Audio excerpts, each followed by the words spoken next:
You're listening to the Archaeology Podcast Network.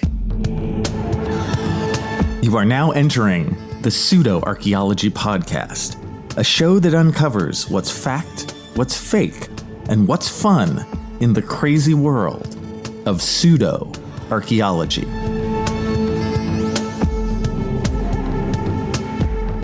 Hello and welcome to the Pseudo-Archaeology Podcast, episode 111. Tonight, I answer my listeners' mail and I take a deep dive into the dating of the Sphinx.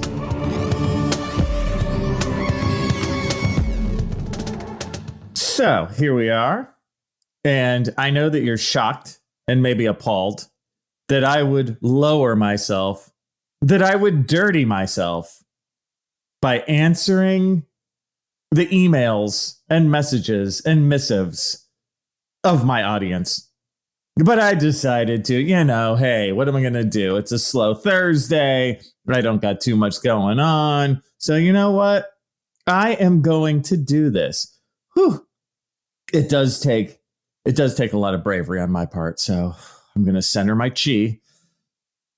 Okay, here we go. First, I'd like to say thank you for everyone for writing me a bunch of nice stuff. Like, it really does help my little domain here at the Pseudo-Archaeology Podcast. When I hear from you guys, even when it's negative, actually, it's fine. I like hearing from you. So I've gotten emails from you guys. I've gotten other little notes in other places, even on my YouTube channel sometimes. I don't mind. I really enjoy it. So, if you just feel the need to say something positive to me, I am all ears. And I will say, in honesty, that the great percentage of feedback I've gotten from listeners has been really positive. And I would just really like to say thank you for that. It really does help me out and make me feel good. But not all of you were so giving. Oh, no. But we'll get to that. No, you know what? We'll get to that right now. I was about to do one of the other positive ones, but no. Let's go down into the muck. So I did get one negative missive from one of you out there. Oh, you know who you are. And this was actually on my show. I believe it was episode 109. It was the one on guitar tone woods. Now, in terms of being fully honest with you guys, I knew this one would ruffle some feathers. Now, guitar tone woods is, of course, something that I'm not going to do on here every day. We're the Pseudo-Archaeology Podcast. But it just happened to be something that I was experiencing in my life. And I just felt like, man, enough is enough. I got to talk about all the pseudoscience and odd belief systems that happen in the guitar world. So I did my show. You guys can go check it out. It's all about the idea that the wood that you use for a solid body electric guitar, right? We're talking like a Stratocaster or a Telecaster, this kind of stuff, that the wood makes a difference in the sound. And my conclusion was, of course it doesn't. Or, you know what? I'll even give you this, that it is so small as to be not making any difference at all. Right. And I completely, utterly, 100% stand by that because science is a good thing. Anyway, I got a note from one of my many listeners, and he thought that that was wrong. No, that's fine. And he actually did say that he thought that the wood that you use would maybe improve sustain more than tone, right? I was talking about the tone of guitar, but he says that Les Paul, there's a Les Paul guitar, but it was made by a person named Les Paul, demonstrated conclusively in the 1950s that the material affects sustain. I'm just going to come back with no, he didn't. He's doing that in the 1950s. We have much better tools today to measure stuff like that. And definitely watch the YouTube video that I attached to my podcast, which shows a very recent person doing these experiments, which show really none of this wood nonsense makes any difference at all. So he says, but the wood might affect sustain. No, it doesn't. Again, not to the degree that it matters at all. And you see, what we all have is magical thinking. And one of the reasons I did that guitar thing is because I wanted to show you that magical thinking isn't just in the world of archaeology, right? We have this in other worlds where we can, on one side, we'll laugh about something in archaeology. Oh, ancient aliens, that's so crazy. Now, let me get back to whatever wood my guitar is made of, because that makes the difference in the sound. Which it doesn't. Again, we're talking about electric guitars. Electric, acoustic is a different thing. But, this listener ends with a sentence where he says, I regret that this show, which I have enjoyed, now has greatly reduced credibility with me due to displayed ignorance and lack of due diligence and careless use of the English language. Well, I am shocked and appalled, but I'll get over it.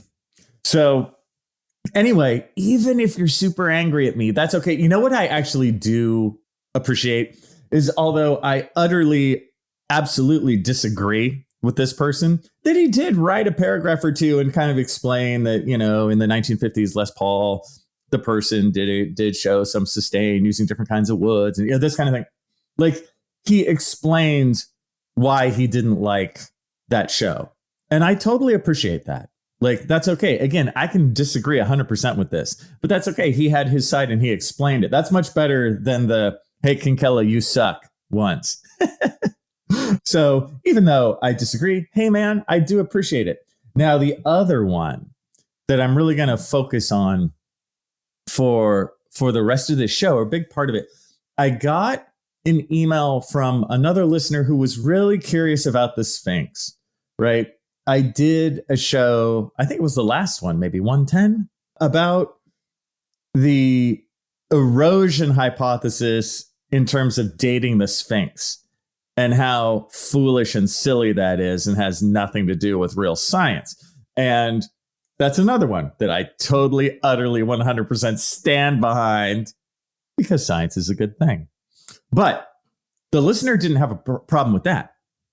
He was actually really curious about the intricacies of the dating itself, whether it be about erosion, whether it be about carbon-14. Like, he was basically saying, hey, Kinkella, yeah, I see that you say that the erosion hypothesis doesn't really work. Well, what does work? How do you date the Sphinx, right? Specifically, right? Is this erosion thing, does it hold any merit? Is it completely worthless? Please explain how modern archaeology dates the Sphinx.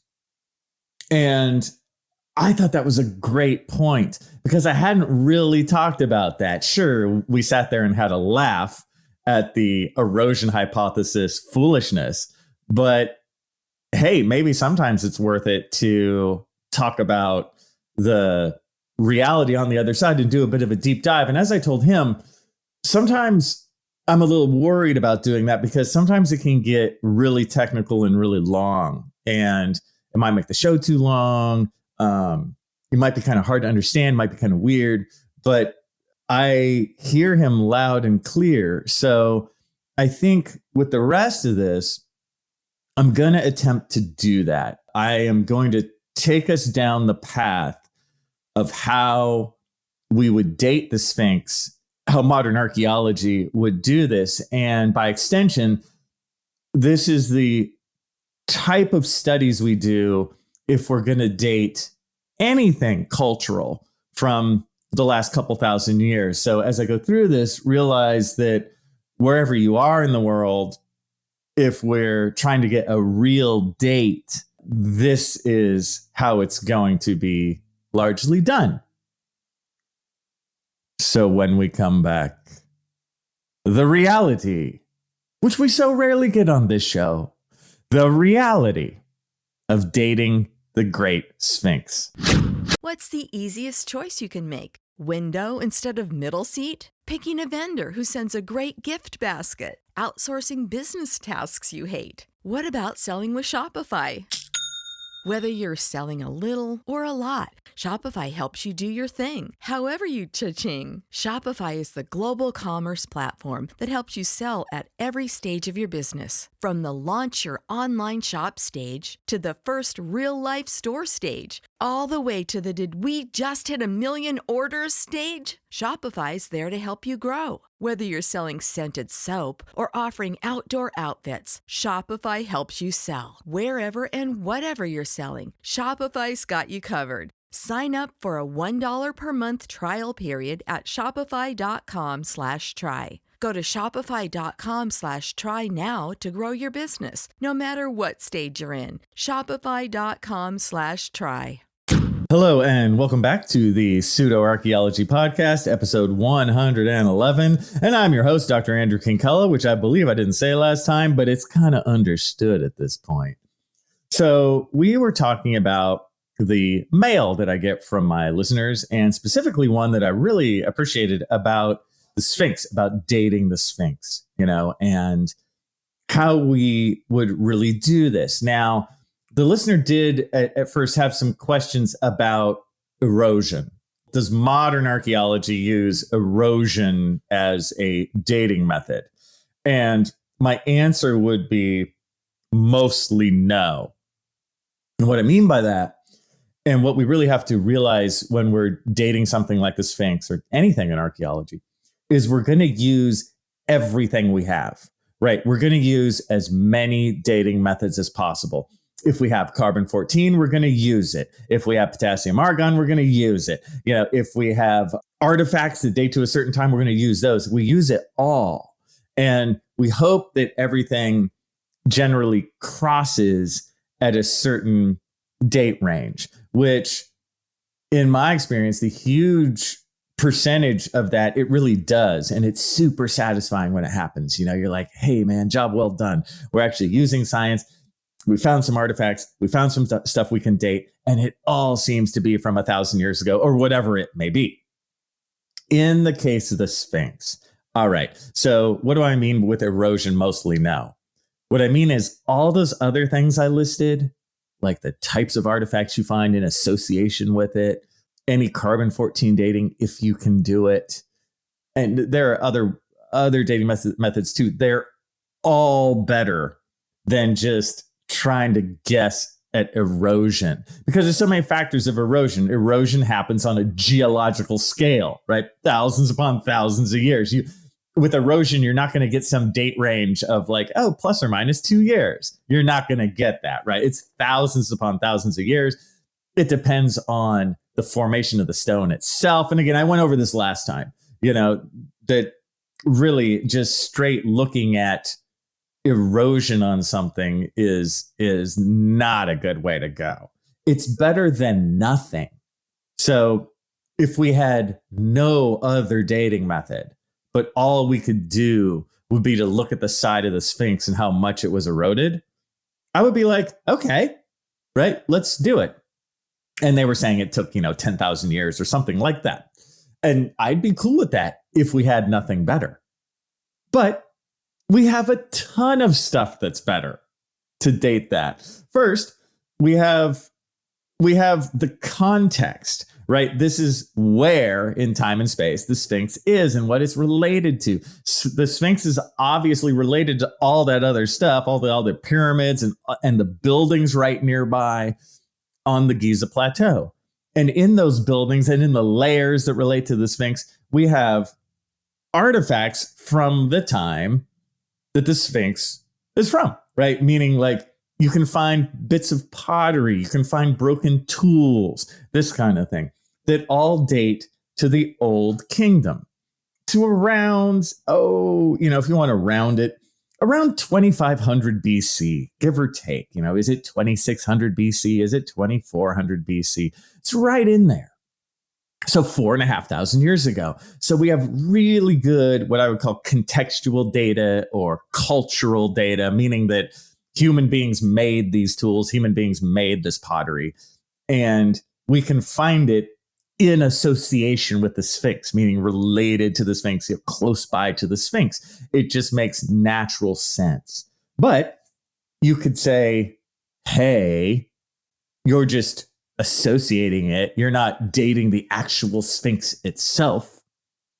And that is true, right? But what you find is so much of archaeology works through association like that. And we feel very good about making that kind of association, making that kind of leap, because everything is, in that instance, it's sort of contained in the same place in space. So we really can get good dates. And as I talk about good dates, realize that we are almost never getting to the year. Okay, that's a common misnomer with dating. The only time that you can possibly do that, well, there's two times. I mean, if you have tree ring dating, that's perfect right on, but that's very rare.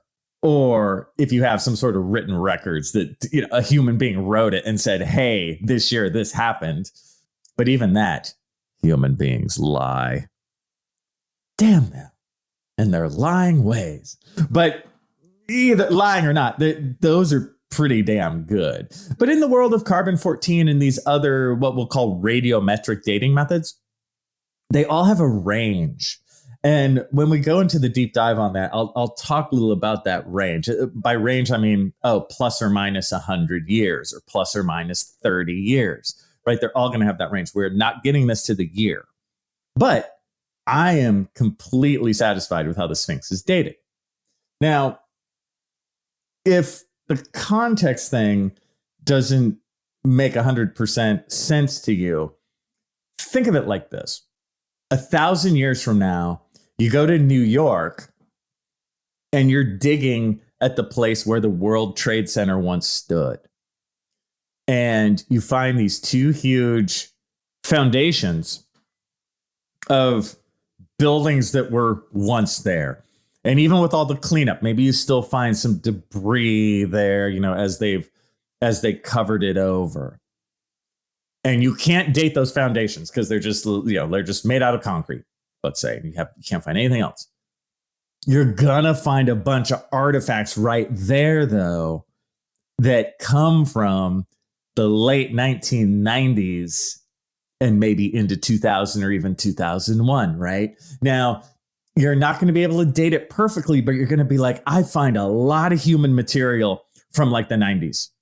Now, sure, you're going to find a little bit of stuff from before, if you dig deep enough. Ooh, there's a bit of a train tunnel that was built in 1889 or something.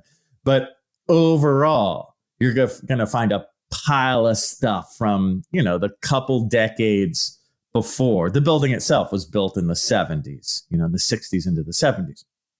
So you are just going to find a ton of artifacts from that, and maybe a few more from afterwards, but you're going to find a bunch from a certain time period, right? So that's how you're going to date that culturally. You're not dating the foundation of the Twin Towers specifically, right? But you're using all the artifacts to give you a guess, and you're going to get a really good guess just based on the amount of artifacts there, right? That's sort of contextual, kind of cultural dating using these artifacts.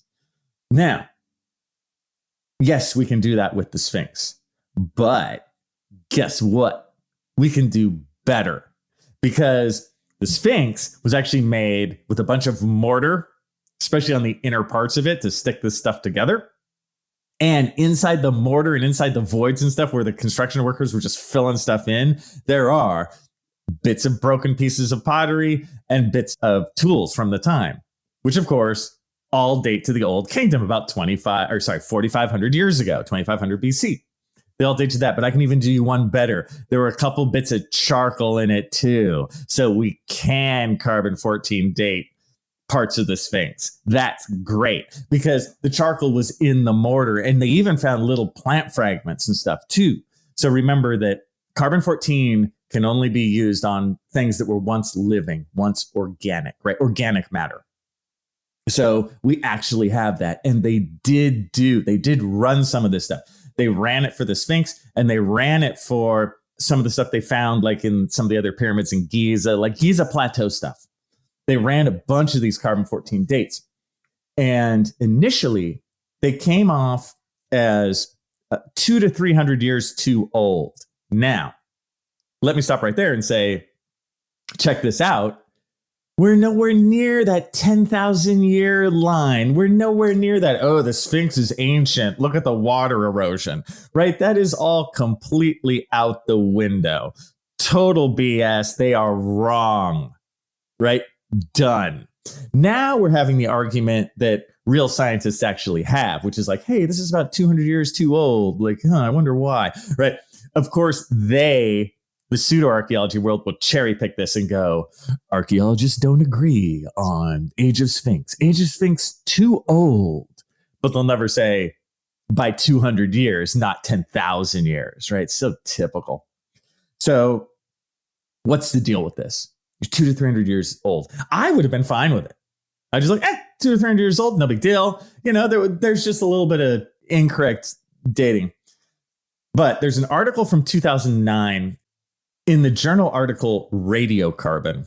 Now, this is the one that takes the deep dive, you can tell by the title, into the carbon-14 world. And I've done some of this. I've prepped samples and stuff, so I can actually hang with this. And the reason why you pay me the big bucks is so I can kind of translate this for you guys. So in the 2009 issue, and I will link this below in the comments, a group of scientists, they took those original dates that were 200 to 300 years too old, and they ran them through a program called Oxcal, which I really like. I think it's the best one. And it's just, this is a carbon-14, how you run your dates to kind of narrow them to get the best you can. And they did a Bayesian analysis. Now, Bayesian analysis, it gets really technical, but basically it's just where they can use certain facts that they know about that time period to narrow the date a little more. You're still going to have a range, but they narrowed it some. It can be done based on the stratigraphy of where the carbon-14 samples were found and sort of so on and so forth. It's a way of narrowing your dates a bit. Now, why do you need to narrow your dates in the first place? It's because there's a thing called a calibration curve, which is when you get a carbon-14 date back, how it works is it's recording how much of the carbon-14 isotope has degraded away from when the thing was alive. And in a perfect world, you would just measure how much it's degraded and you're like, oh, it's 2,156 years old. In a perfect world, that's true. But carbon-14 degrades. It's like the world that the carbon-14 is in, the amount of carbon-14 in it varies a tiny bit over the years and decades and centuries, right? It varies a little. So when you date something, there's what's called a calibration curve. And what sucks is the curve is not completely nice and smooth. It's a little wiggly. So there are certain times where what that means is it's called an intercept. It's where that piece dates to. And if it dates to a really wiggly piece of the curve, it gives you a more wide date. That's basically what happens. And there's certain time periods where this happens much more. I know this from the Maya world. I have some stuff that we did that dates around 250 BC, and there's a bunch of wiggling there. And I'm like, damn it, so much wiggling. But there's other points in time. I think I dated something to about 1000 AD, much smoother date, much more narrow. So what the Bayesian modeling does is it takes out some of the wiggles. It's like your date corresponds to wiggle 1, 3, 6, 9, and 12. And you're like, shit, but then they can narrow it down and be like, hey, the date, it corresponds definitely to only wiggle 1 and 3. You're like, nice. Right. So that's sort of evening out some of the dithering in radiocarbon dating. That doesn't make radiocarbon dating bad. I love carbon-14 dating, right? You've heard me talk about it before here. It's great. And with Bayesian modeling, you can narrow it down that much more. So to only a portion, right, of the wiggly line. So where it was once plus or minus 100 years, now maybe it's only plus or minus 40 years. And so they did that. They modeled that with these dates. And that bumped the dates up just a little bit. The other thing that can often make radiocarbon dates or carbon-14 dates date just a little too old is a version of what's called the old wood problem. Like, what if that wood that is dated is from a tree that was 300 years old when it was cut down? You see what I'm saying? It might be a piece that dates to when the tree was new, not to when you actually used it.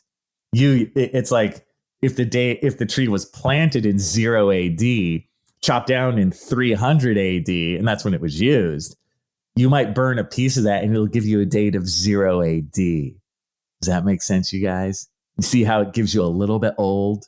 And that can be a function of some of this too. When you see dates that are a little too old, sometimes that can be true. We have this kind of unwritten rule in archaeology. If you have a choice for a carbon-14 date of wood, you want to try and find a little tiny little stick from the tree, not a huge part of the trunk, because that will get your date that much closer.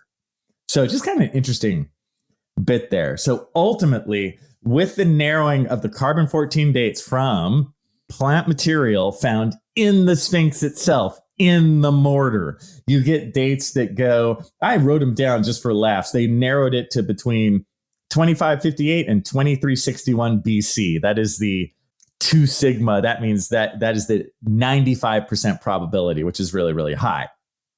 And that is right in Khafre's reign is from 2558 to 2532. So it's right in there, you guys. And now we can argue, was the Sphinx made during Khafre's reign, slightly before, slightly after? Sure, we can have those arguments all day, right? What does the Sphinx ultimately mean? How does it relate to Giza? We can go to town on all that. But in terms of the date of the Sphinx itself, it is right in 4th Dynasty, Old Kingdom, case closed. When we return, what to do with the dating of the Sphinx. At your job, do you ever have to deal with a nose roller? How about a snub pulley? Well, if you're installing a new conveyor belt system, dealing with the different components can sound like you're speaking a foreign language. Luckily, you've got a team ready to help. Grainger's technical product specialists are fluent in maintenance, repair, and operations. So whenever you want to talk shop, just reach out. Call, click Grainger.com, or just stop by. Grainger, for the ones who get it done. Hello, and welcome back to episode 111 of the Pseudo-Archaeology Podcast. And I am still your host, Dr. Andrew Kinkella. And we were talking about the dating of the Sphinx and how it's sort of a case-closed situation. And I will say, in all this, again, I've really enjoyed the feedback that I've got, and I will try and incorporate your guys' feedback into later episodes and this kind of thing. If you have questions, if I can incorporate them smoothly, like I have here. So ultimately, one thing that bums me out about the whole Sphinx thing is I had to Google and dig to find that 2009 radiocarbon article that basically answers everything, and if you're just a regular everyday person, you're not going to know how to find that. Like, I Googled Sphinx dates, I think, and every BS pseudo-archaeology thing came up, you guys. You couldn't even find that radiocarbon article. The Sphinx dating is buried in media BS hype. It's like the first thing that comes up is, I think it was like a 1999 NBC article or something. It was like Sphinx dates, who knows, right? The media just trying to make some dumb story out of it. And it's such a bummer, right? Because normal people, you can't find the actual story on this. I find this so often in archaeology, because I think most of us, we just want to know the real stuff. We want to know the age of the Sphinx. We want to know that, actually, there were a couple bits of charcoal inside the mortar of the Sphinx. They were able to date it, case closed, But you never hear it because the stupid point counterpoint, never ending fake debate, continues. Oh, is it 10,000 years old? No, it's not. We're done. Right? So I see that, in Googling now. Yes, I was able to find the radiocarbon article, but I shouldn't have to. We should all be able to find that. We shouldn't Google something simple like that and then have to see 20 BS articles that are all wrong, all angle you to the wrong thing. Honestly, same thing happens for the guitar tone wood thing too. Find a bunch of BS stuff, but then you have to kind of dig a little deeper and then you find the real science. So I blame the media for that. I blame this never-ending need for this point counterpoint. Ooh, we don't know who's really right. Yes, we do. It's like data's a real thing.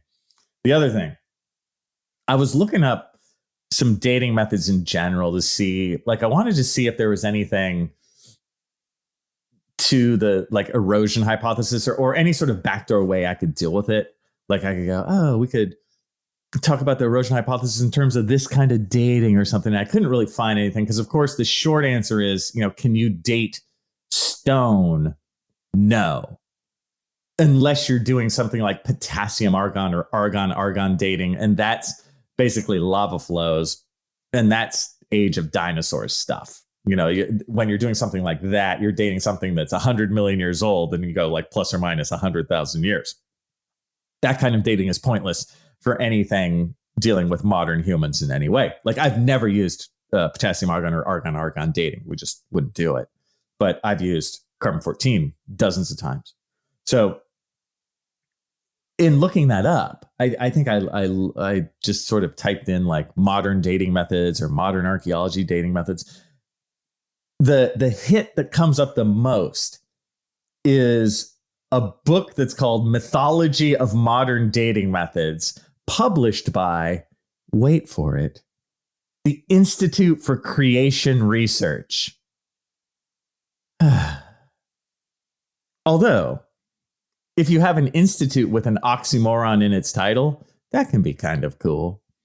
But for those of you who don't know, the Institute of Creation Research, this is going to be just a BS pseudoscience book on why dating methods don't work, because you've got to have a 6,000-year-old world. Yep. Welcome to my life. So that's the kind of stuff that kills me, and if you're just a person looking up, you're just curious about dating methods. You look up like modern dating methods, and that's the first hit. A book, I think it was from like 1999 or something too, by the Institute for Creation Research on why dating methods don't work.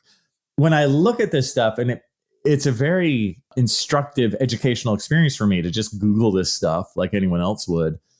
I'm bummed out much more than not by the first 10 hits. It's really unfortunate that kind of stuff comes up because it just colors the debate before you even start, which is not even a debate at all. The idea that modern dating methods somehow don't work is ludicrous. They work great. But if we're adults, we can talk about things like, well, modern dating methods have a factor of plus or minus 50 years or 100 years or 10 years, depending. Like carbon-14 dating, honestly, the plus or minus aspect tends to increase as we get further back in the past. And carbon-14 dating, once you get to about 70,000 years old or so, it will no longer work. There's too little carbon-14 left to measure accurately. And as I said, there's aspects to the calibration curve where it gets a little more wiggly. It'll give you a slightly larger plus or minus date. But we're working on it. And I have huge respect for like the authors of that 2009 radiocarbon paper, right? Where they were like, you know what? We're going to take the data and we're going to try and make it better. They had no secret agenda to make it fit. They simply used Bayesian modeling in order to narrow the dates. That's it. And it happened to fall in their favor on that one. We always want to keep an open mind in science, which we totally do. If they used the Bayesian modeling and it made it more towards the 300 years too old, we would then start to look for reasons why it's 300 years too old. We go, ooh, maybe this idea of Khafre's reign being here, maybe it was a little bit earlier. Ooh, maybe the Sphinx actually does go towards Khufu, the earlier pharaoh. We would try and explain these things rationally and using, wait for it, common sense. And with that, I appreciate you guys a lot, my friends. Thanks for all of it, and I'll see you next time. Thanks for listening to the Pseudo Archaeology Podcast. Please like and subscribe wherever you like and subscribe. And if you have questions for me, Dr. Andrew Kinkella, feel free to reach out using the links below or go to my YouTube channel, Kinkella Teaches Archaeology. See you guys next time. This episode was produced by Chris Webster from his RV traveling the United States, Tristan Boyle in Scotland, DigTech LLC, Cultural Media, and the Archaeology Podcast Network. And was edited by Rachel Roden. This has been a presentation of the Archaeology Podcast Network. Visit us on the web for show notes and other podcasts at www.archpodnet.com. Contact us at chris@archaeologypodcastnetwork.com.